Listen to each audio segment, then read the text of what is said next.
Welcome back to the Gridiron Report. I'm Manny Navarro, joined by Herald High School sports writer Andre Fernandez here on the beautiful campus of Booker T. Washington High School. Dre, a lot of history in this building. A lot of history. I mean, it's a proud tradition here. As you can see, beautiful campus. The school's taken a lot of pride since they reopened in 1999 in building a winning program here. They've done a great job, as we all know. And pretty big game coming up this week for these guys. They could take it to a whole nother level if they win this one. Yeah, we'll talk about the big showdown with Central later. First, let's take a look back at Week 1 action of the regular season here in South Florida. And Dre, talking about big games, St. Thomas Aquinas took on Northwestern, beat them handily 38-3 at Sun Life Stadium. You were there. Yeah, I was there. I mean, it was a total dismantling if you think about after the first quarter. At first, Northwestern looked like they were trying to maintain some kind of competitiveness with their defense. Mike Smith looked good. They were pressuring Wade Freebeck. But as the game went along, Aquinas' offensive line wore them down. Madre London started getting open runs. Freebeck looked a little more comfortable. And in the end, you could see how big the gap was between one team and another. Northwestern, right now, they have some young guys on offense that are starting to come along, but they really have to fine-tune that a little bit more. Aquinas, though, let's not take anything away from them. This team looks, even by their standards, as one of the better teams they've had. They might be better than last year. Rocco Casula was talking about it with me after the game, how excited he was about this team. They had a great offseason. Both sides of the ball, they're looking really good right now. And you know what?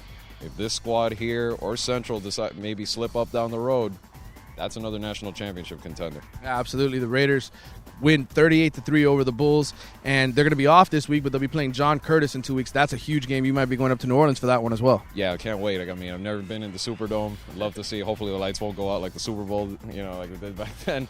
But overall, it should be fun because John Curtis, again, one of the most traditional programs in the whole country, and St. Thomas as well. I mean, it's just a great name matchup, and I think it should live up to the billing. It's early in the season, but both teams should be ready for that.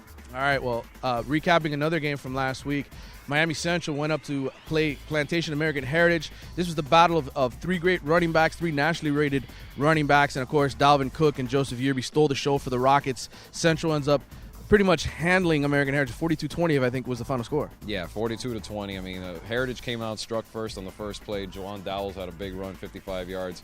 But after that, Central, again, kind of the way St. Thomas did, just took control. Yearby ran for 235. Cook had 4 touchdowns, ran for $142 also. I mean, you could just tell that those guys, they're better than they were last year. They look like they could be on a college field right now.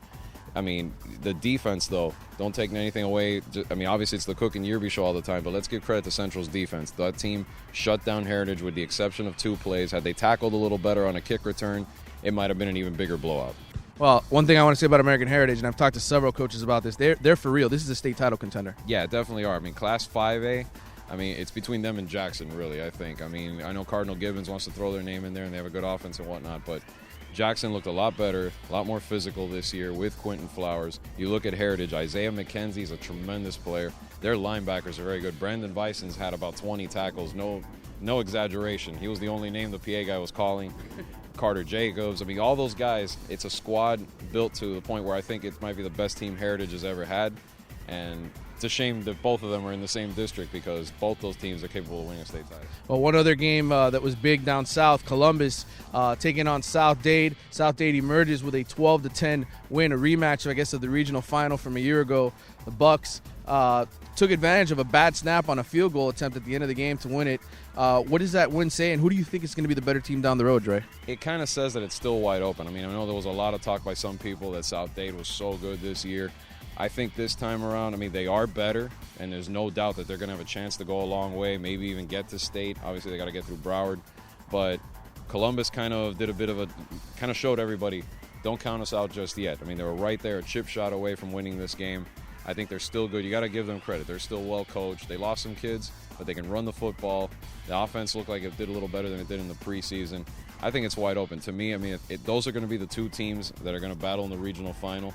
And then, obviously, the Broward side of the bracket will be what they have to get through to get to state. Last comment here quickly.